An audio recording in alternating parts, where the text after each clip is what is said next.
Kalau sudah takwa zahir kita jalankan, diiringi dengan takwa yang batin. Tadi misalnya kita berwudu, sekaligus kita melakukan tobat kepada Allah.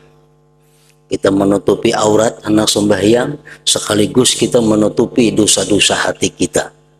Kita tutupi dosa hati kita dengan menyesal, dengan malu kepada Allah, dengan takut kepada Allah.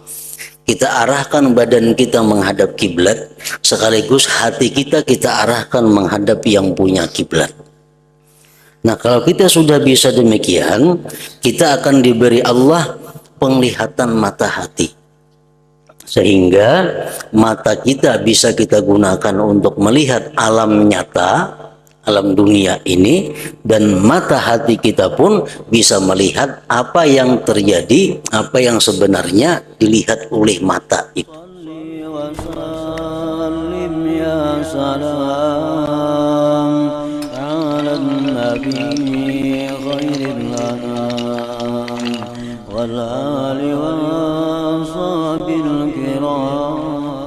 Bismillahirrahmanirrahim.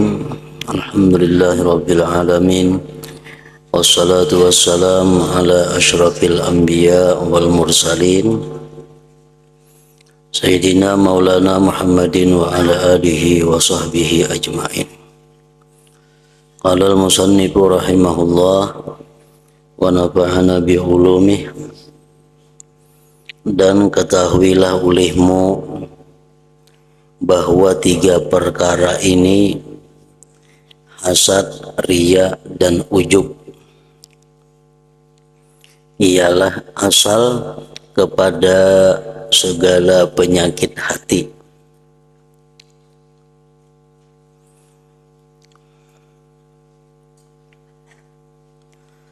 Dan baginya tempat tumbuh yang sama, yaitu hubbud dunia.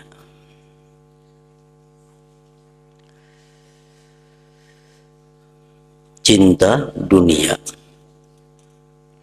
Jadi cinta dunia itu merupakan sumber datangnya hasad. Hubbud dunia sumber datangnya riya, dan hubbud dunia juga sumber datangnya ujub.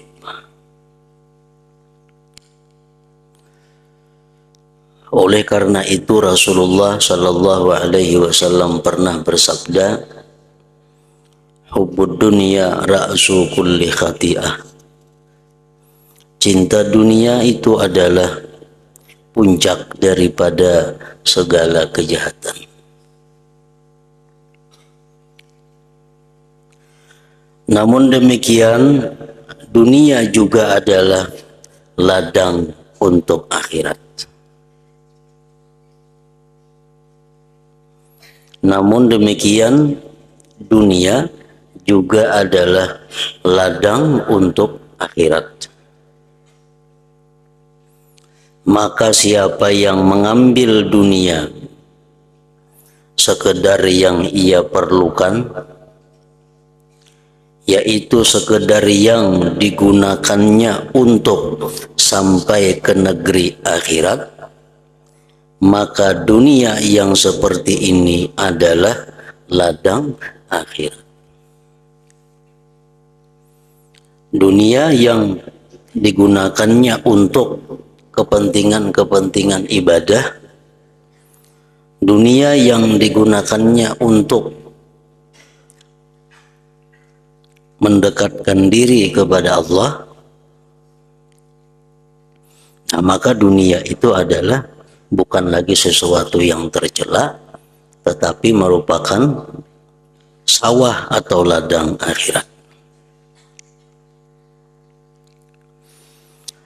Tetapi siapa yang mengambil dunia hanya semata-mata untuk mencari kesedapan dan kebahagiaan, maka dunia itu pasti akan membinasakannya.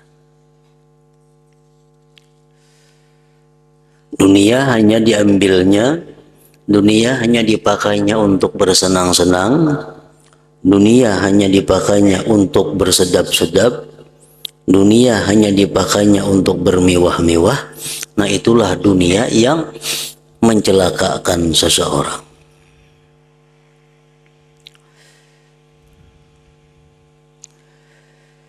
Inilah sedikit sebanyak yang kami sebutkan dalam bicara takwa yang zahir.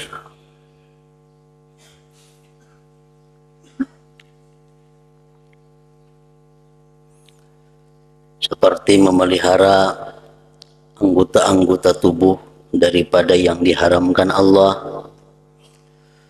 Nah, itu merupakan bicara takwa yang zahir. Bicara bagaimana menjaga mata, menjaga tangan, menjaga kaki, menjaga telinga daripada hal-hal yang dilarang Allah. Nah, maka itu masalahnya takwa yang zahir, yang merupakan permulaan jalan dalam menuju hidayah.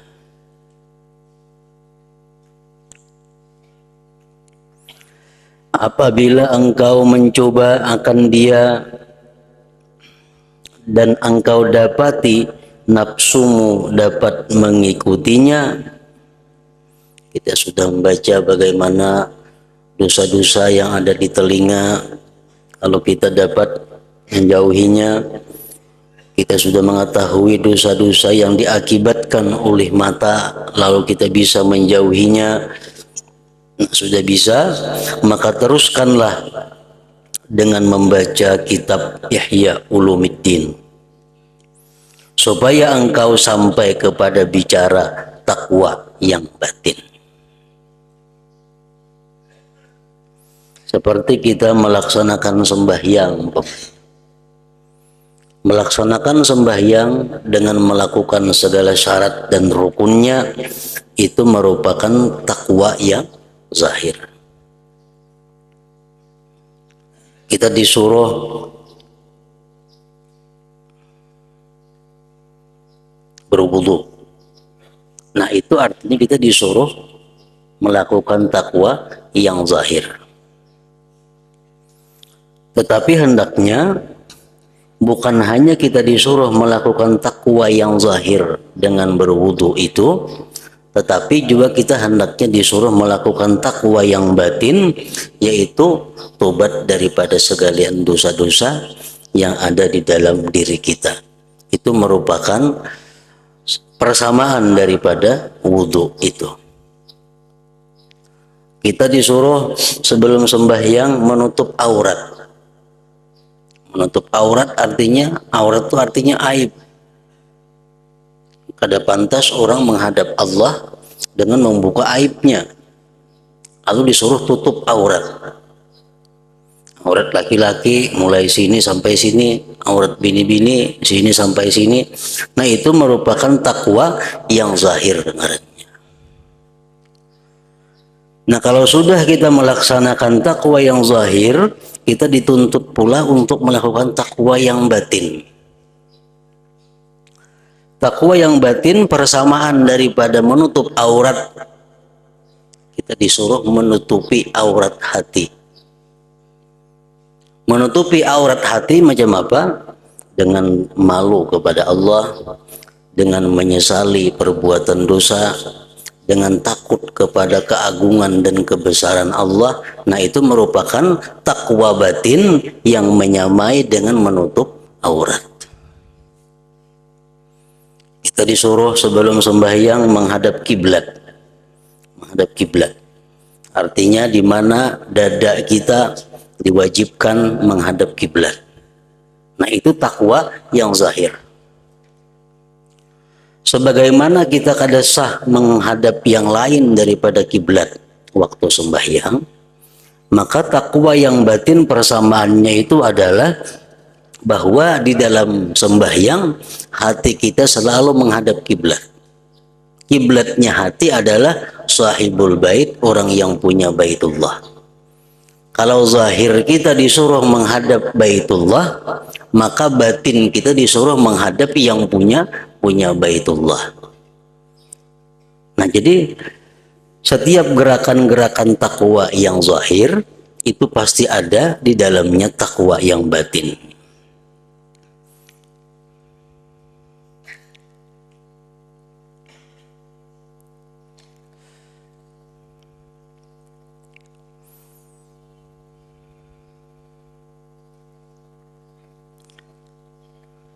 Kemudian setelah itu, apabila hati nuranimu telah engkau penuhkan dengan takwa,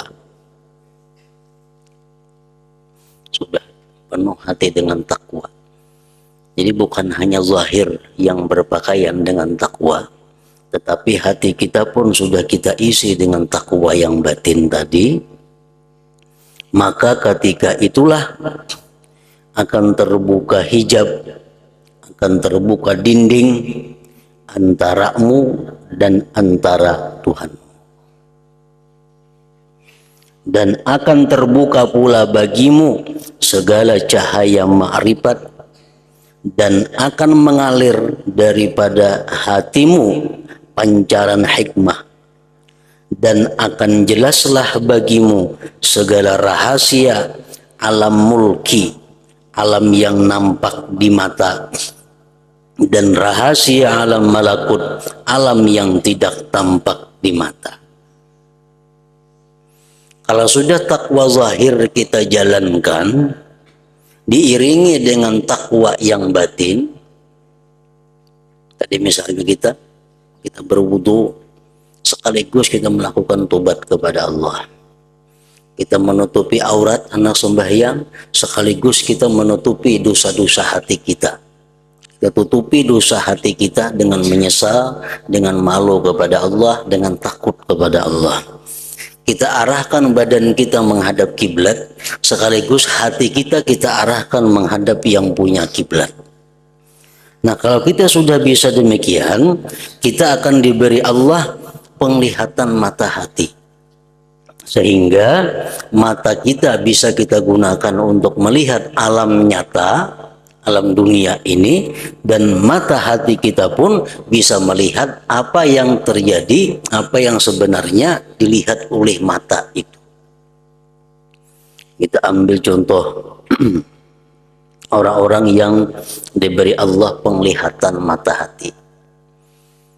Diriwayatkan kisah yang sudah kita ketahui bersama tentang Imam Ghazali. Imam Ghazali ini seorang ulama besar, boleh dikatakan Sayyidul Musannifin. Beliau sangat banyak mengarang kitab dari berbagai macam disiplin ilmu. Nah, ading sidin bernama Ahmad Al-Ghazali. Ading sidin bernama Ahmad Al-Ghazali. Imam Ghazali, beliau seorang ulama besar dan sekaligus jadi imam di Masjid Jami. Tiap waktu sidin jadi imam, ading sidin Ahmad Ghazali itu kadang mau ikut waktu itu lawan Imam Ghazali. Kadang mau ikut waktu itu. Imam Ghazali mengetahui hal demikian, melapor kepada mamanya.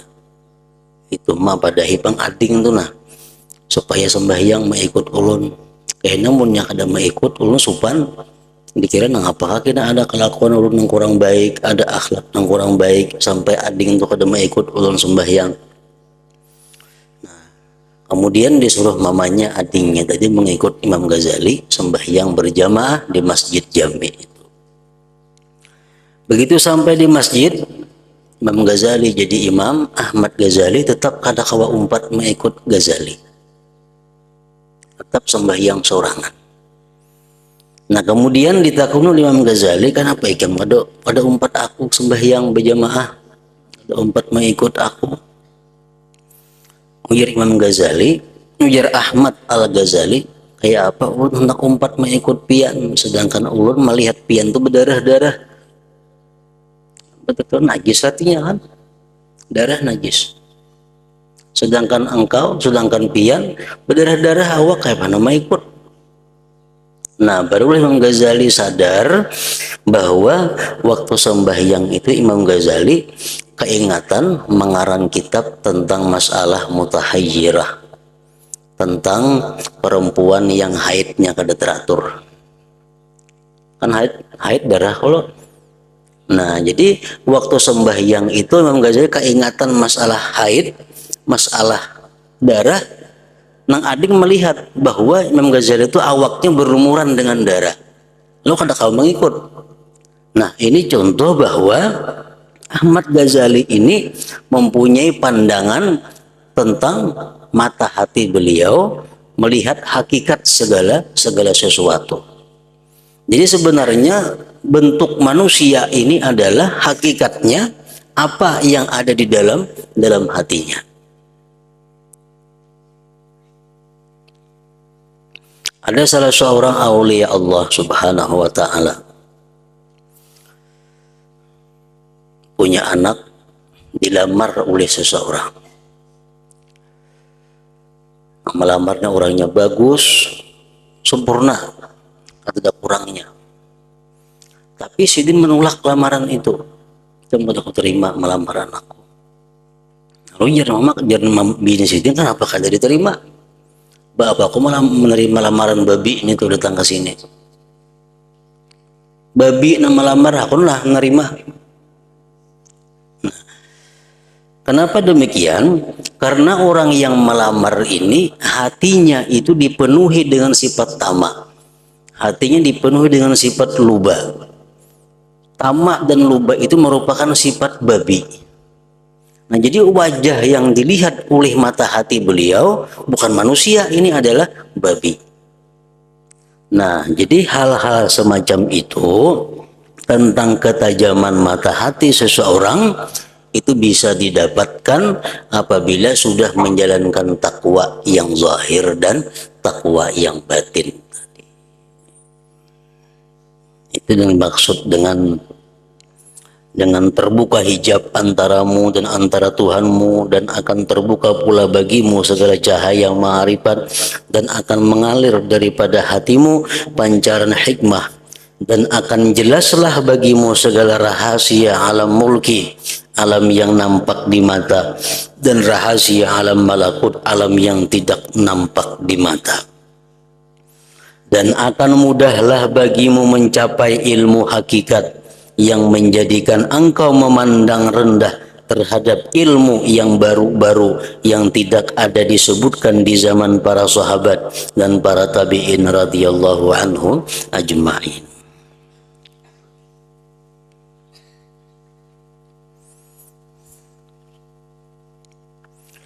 Dan jika engkau hanya menuntut ilmu kil dan kal, artinya ilmu perdebatan. Kita menuntut ilmu hanya untuk dijadikan bahan pandiran, kita menuntut ilmu hanya dijadikan bahan untuk pembicaraan, dan ilmu perbelahan dan khilafiyah, artinya ilmu masail khilafiyah, kita memperdalam ilmu tentang khilafiyah. Kalau masalah ini menurut mazhab Maliki apa, ini menurut Syafi'i kayak apa, menurut Hanafi macam apa, kita pelajari hanya ilmu-ilmu yang macam itu, maka alangkah besarnya musibahmu dan alangkah panjangnya kesusahanmu dan alangkah besarnya kehilangan.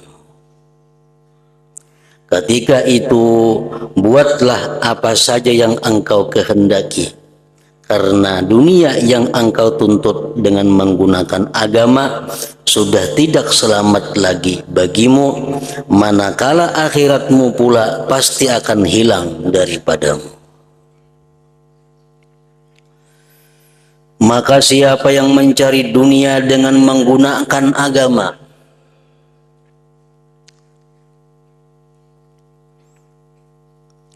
ia akan rugi di dunia dan di akhirat. Dan siapa yang meninggalkan dunia dan memberi penumpuan kepada agama, pasti ia akan untung kedua-duanya sekali.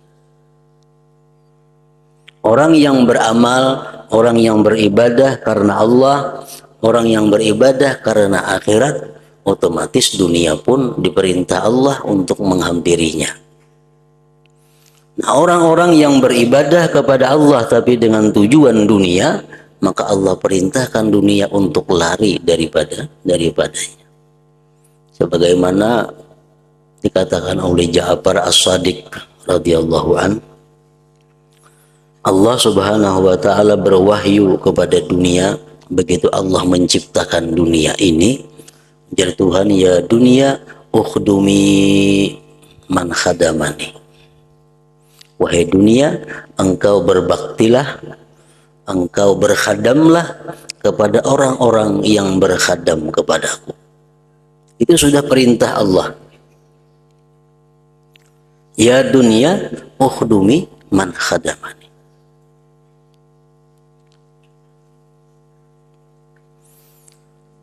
Wahai dunia, engkau berkhadamlah, berbaktilah, mendekatlah kepada orang-orang yang berkhadam kepadaku. Jadi artinya orang-orang yang menuntut ilmunya karena Allah, orang-orang yang beribadah karena Allah, itu dunia kada perlu dikhawatirkan. Allah sudah memerintahkan kepada dunia, dan dunia pasti taat kepada Allah, bahwa untuk selalu dekat menghampiri orang-orang yang sungguh-sungguh beribadah karena Allah tadi. Wala takhdumi man khadamaki, hai dunia, jangan engkau berkhadam kepada orang yang berkhadam kepada engkau. Nah, orang-orang yang tujuannya kepada dunia, orang-orang yang berkhadam kepada dunia, Allah perintahkan dunia untuk lari daripadanya. Arti lari itu jauh, lalu mengejar dunia.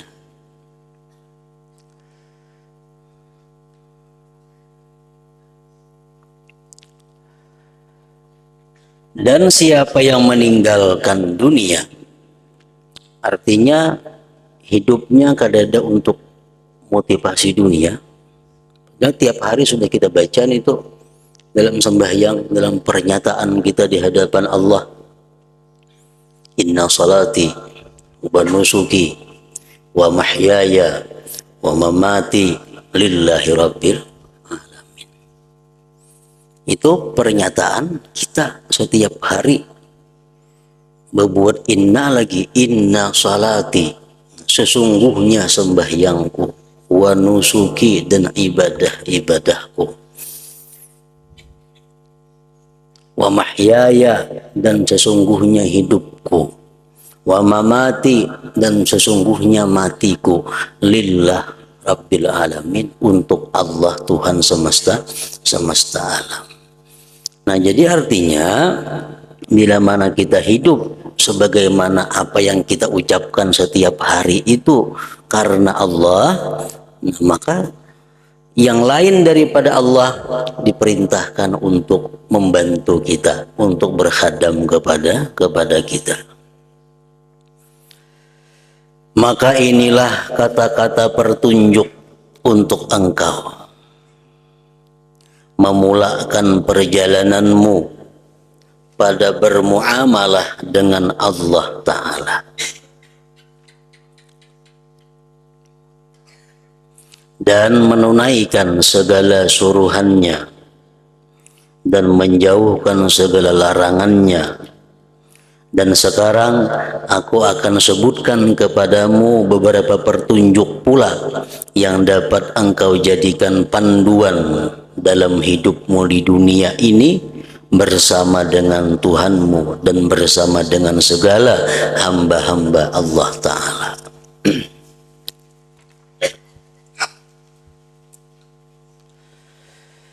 Bahagian ketiga, adab-adab pergaulan dan persahabatan dengan Khalik Tuhan dan makhluk.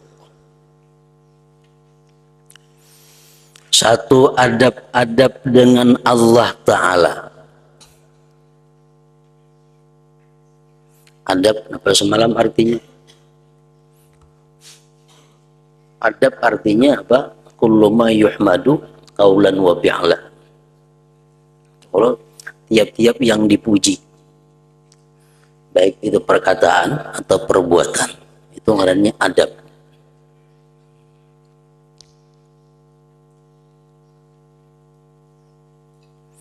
Adab merupakan binting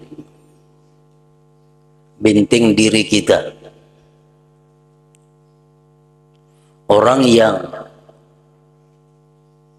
melingahkan, memperinting adab, maka dia akan tersirit kepada hal-hal yang dimakruhkan. Orang yang sudah terbiasa melakukan hal-hal yang dimakruhkan, dia akan tersirit kepada hal-hal yang diharamkan.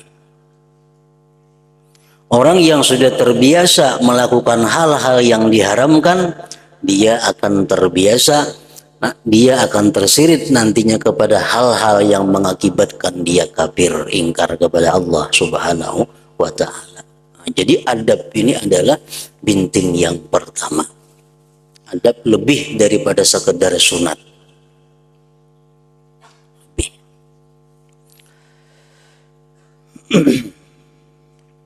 Pertama, adab-adab dengan Allah Ta'ala.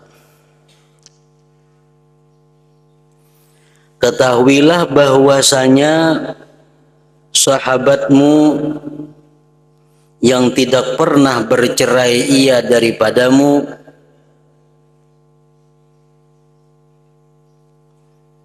sama ada engkau berada di kampung maupun musafir,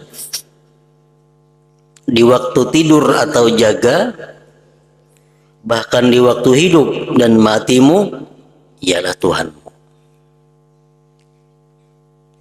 Itu sahabat, artinya orang yang selalu menyertai kita. Sahabat itu apa asal katanya sahibah? Kalau sahibah apa artinya? Beserta.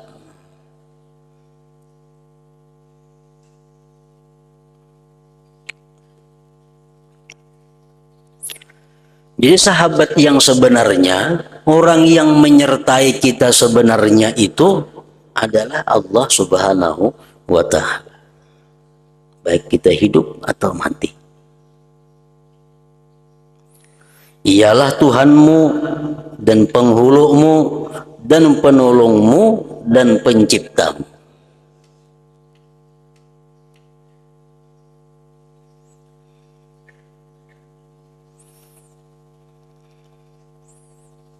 Ada dua perkara yang kita kadang terlepas daripada dua perkara itu dari Allah Subhanahu wa ta'ala. Pertama, kita diberi Allah ni'matul ijad.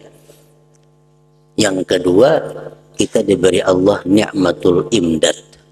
Nah, itu sampai kita pada batasnya. Pertama, kita menerima nikmat dari Allah, nikmat diadakan. Dulunya kita kadada. Sekarang kita ada. Nah, kita menerima nikmatul ijad, namanya nikmat diadakan. Dan Allah Subhanahu wa ta'ala kada hanya itu memberikan kita nikmat, begitu diadakan Tuhan lepas kada. Disambung Tuhan dengan nikmatul imdad, nikmat bantuan. Setiap detik daripada hidup kita kada akan bisa lepas daripada imdad, bantuan atau pertolongan Allah Subhanahu wa ta'ala.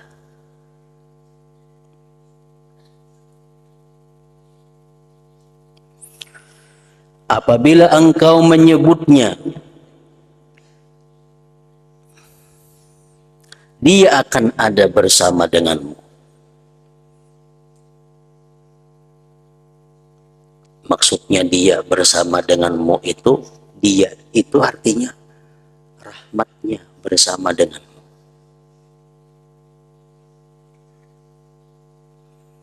Bila kita sebut Tuhan, bila kita sebut Allah, maka rahmat Allah itu bersama kita.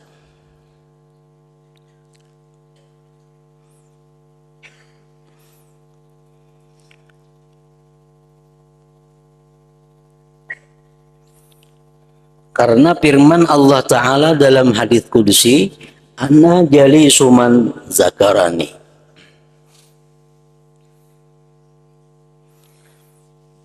Artinya aku sekedudukan bersama siapa yang mengingat.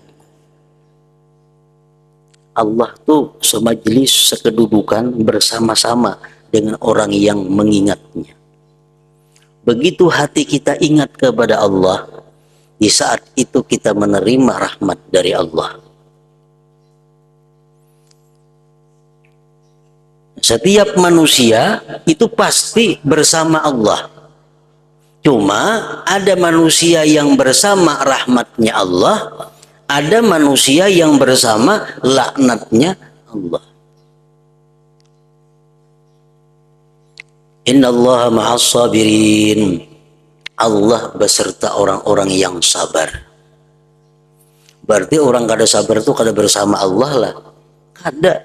Orang kada sabar pun beserta Allah juga. Orang sabar beserta Allah juga. Cuma bedanya orang yang sabar itu beserta rahmat Allah. Orang yang kada sabar itu bersama laknatnya Allah. Jadi semuaan manusia, semuaan makhluk kada bisa lepas daripada Allah. Kada bisa lepas daripada Allah, kada bisa lepas daripada penglihatannya, pendengarannya, pengetahuannya, dan sebagainya. Nah, cuma untuk orang-orang yang ingat kepada Allah, di saat itu Allah menyertai kita dengan rahmatnya. Ana jalisu man zakarani, artinya aku sekedudukan bersama siapa yang mengingat.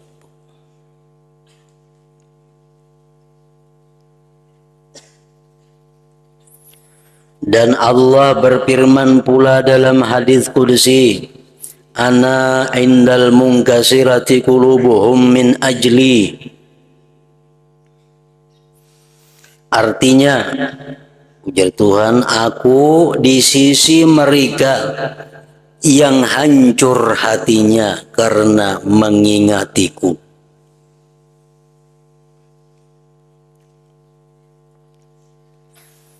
Kita mengingat Allah, kita ingat pemberiannya, kita ingat nikmatnya yang pada terputus, kita ingat pemeliharaan Allah kepada kita, kita ingat semua kebaikan Allah pada kita. Kemudian kita ingat diri kita bagaimana kepada Allah, bagaimana kita seringkali kita durhaka kepada orang, kepada zat yang selalu berbuat baik kepada kita. Seringkali kita melanggar perintah orang yang menciptakan dan selalu membantu kita. Seringkali kita kadang mentaati perintah orang yang selalu baik kepada kita. Nah, di saat itu kalau kita mau tafakkur itu, kita akan malu kepada Allah. Kita akan sopan kepada Allah. Nah, di saat kita malu kepada Allah itu ngarannya munkasirah qulubuhum, ngarannya pecah hati mereka, hancur hati mereka. Kita kada mencontohkan, kita mencontohkan lawan manusia, lawan manusia. Sidin itu rancak membantu kita.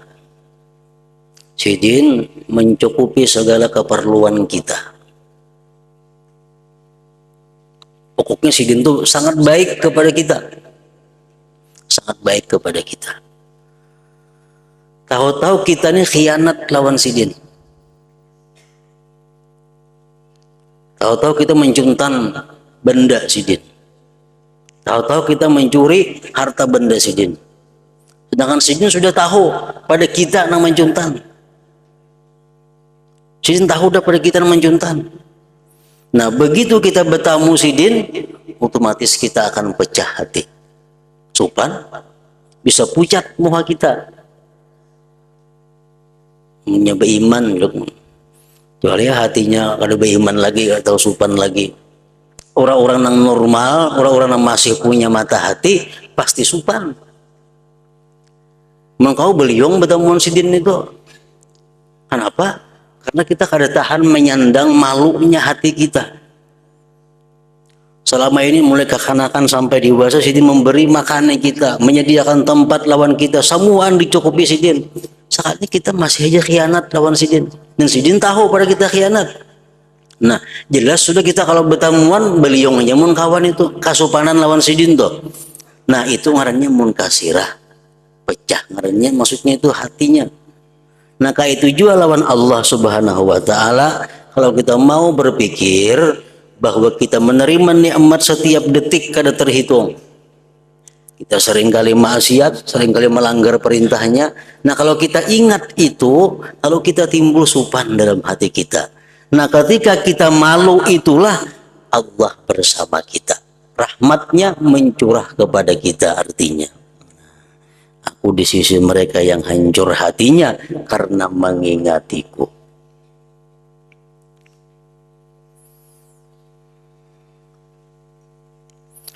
Jikalau engkau ma'rifat akan Tuhanmu sebenar-benar ma'rifat, pasti engkau akan menjadikannya sebagai sahabat.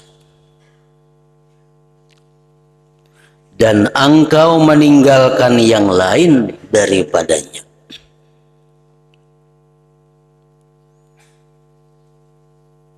Kalau orang sudah mengetahui tentang Allah, pasti kada hakun lagi nya bakawan lawan yang lain. Pasti kada hakun lagi bakawan lawan yang lain. Kenapa?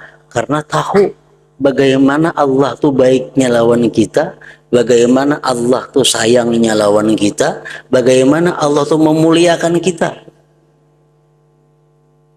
Kita rancak melanggar perintahnya, kan jadi apa-apainya, bahkan ditambahinya lagi nikmat. Coba kita bakawan manusia, sekali berhutang kita kada bayar, ya kan mau hutangi lagi nya. Hanya sekali berhutang, kada bayar kita kan mau hutangi lagi. Nah, lawan Allah beribu-ribu kali kita maksiat, tetap diberikannya nikmat, diberikannya macam-macam.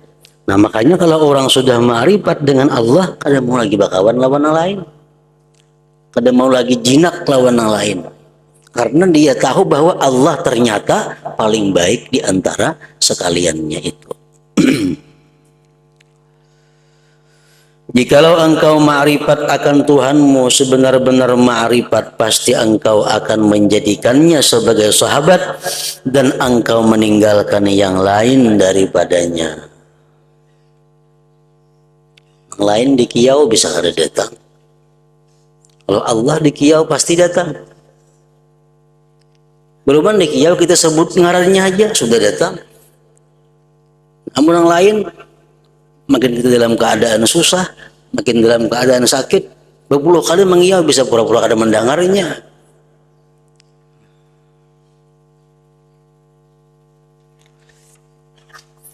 Dan jikalau engkau tidak mampu berbuat demikian pada sekalian waktumu, kalau kita kada mampu, jelas sudah kada mampu, 24 jam kita selalu ingat Allah.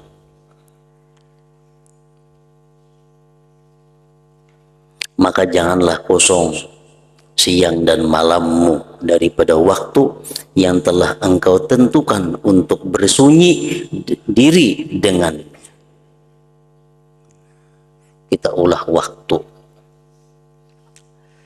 Waktu kita berduaan dengan Allah. Siang kita ulah waktu sedikit. Malam kita ulah ada waktu. Nang di waktu itu kita kada kawa diganggu orang. Siapapun kada kawa mengganggu kita. Karena kita sedang berduaan, sedang berhubungan, sedang bermunajat, sedang menyampaikan sesuatu kepada sahabat yang paling setia lawan kita, Allah Subhanahu wa ta'ala. Jadi kalau kada kawa setiap saat ujar sidin, jadikan waktu, sediakan waktu, siang kah atau malam kah, mana ada waktu kosong, kita sediakan waktu kita. Waktu itu khusus untuk Allah Subhanahu wa ta'ala.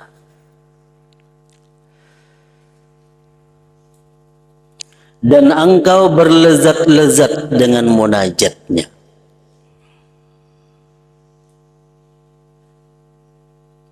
Dan engkau berlezat-lezat dengan munajatnya. Kita berzikir supaya nyaman kayak apa? Kita membaca Quran supaya nyaman kayak apa? Nyaman berzikir, nyaman membaca Quran, itu tergantung iman seseorang. Tergantung iman seseorang. Orang tipis iman, membaca Quran lapah, kadang mau nyamannya. Zikir kadang mau nyaman. Kenapa? Karena imannya tipis. Imannya tipis. Kalau keimanannya kuat, maka zikir, baca Quran, baca salawat itu akan ada merasakan sesuatu kelezatan, sesuatu kenikmatan.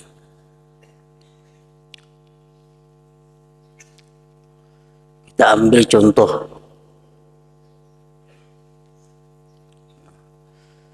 ikan guring, rahatan mengaruh kenyamanan yang guring, digarak, bangun, jam ke pasar sematna, jam ke pasar semat tukarakan aku ruku sebungkus. Kini bila ikam datang, ikam kuberi duit 10 juta. Meluncat bebangun toh, meluncat bebangun. Kenapa? Karenanya beriman benar lawan duitnya. Keimanannya kepada duit ini kuat benar, tebal benar, berluncat bangun, betul muasin kada lagi. Nah, mancap bersepeda. Padahal bangun guring adalah lapahnya. Ada lapah. Di jalan ini gembira lagi nama hayal. Ngkar baju luar ini kayak segala macam di tengah jalan ini mahaya. Kada ada rasa lapah, kada ada. Duit 10 juta di hadapan mata. Nah, itu orang-orang yang kuat keimanannya lawan duit. Orang yang kuat imannya dengan Allah, Allah sudah mengatakan, satu kali zikir yang kamu ucapkan, satu ayat yang engkau ucapkan, aku bangunkan satu gedung di dalam surga. Ini Allah, kadang mungkin berdusta. Nang pejang beri duit tadi mau aja berdusta, didustainya mau aja nih tuh. Amun ini Allah kadang mau berdusta. Kadang mau berdusta. Seayat ikam baca Quran, sekalimat ikam zikir, ikam Tuhan kuulahkan gedung di dalam surga lengkap dengan permaisurinya. Ya tuh kita kulir. Kenapa nggak kulir? Iman kita kepada Allah tipis. Iman kita kada mampu untuk menggerakkan itu. Nah, jadi kada mau nyaman, kada mau lezat dalam berzikir kepada Allah Subhanahu wa taala itu. Dan engkau berlezat-lezat dengan munajatnya. Oleh karena itu, maka sudah menjadi kewajiban supaya engkau mengetahui adab-adab persahabatanmu dengannya. Kalau sudah Allah ini kita jadikan sahabat kita, maka kita ulah cara, kita amalkan adab-adab kayak apa supaya sahabat ini jangan lari daripada kita, supaya sahabatnya tetap bersama kita. Adab-adab itu ialah yang pertama dan seterusnya. Ila hadratin Nabi sallallahu alaihi wasallam al-Fatihah. Ya kana ya kana nasta'in.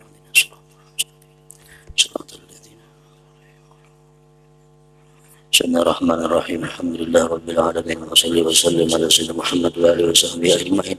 Allahumma ighfir lana ma akhtana wa ma ta'ammadna wa ma asrarna wa ma a'lanna wa ma asrafna wa ma anta a'lam bihi minna. Antal muqaddim wa antal muakhir, la ilaha illa anta. Allahumma nafa'na bima 'allamtana wa 'allimna ma yanfa'una wa zidna fahman wa ilman wa amalan wa hudan wa tawfiqan bi rahmatika ya arhamar rahimin. Sallallahu alaihi wa sallam Muhammad wa alihi wa sallam.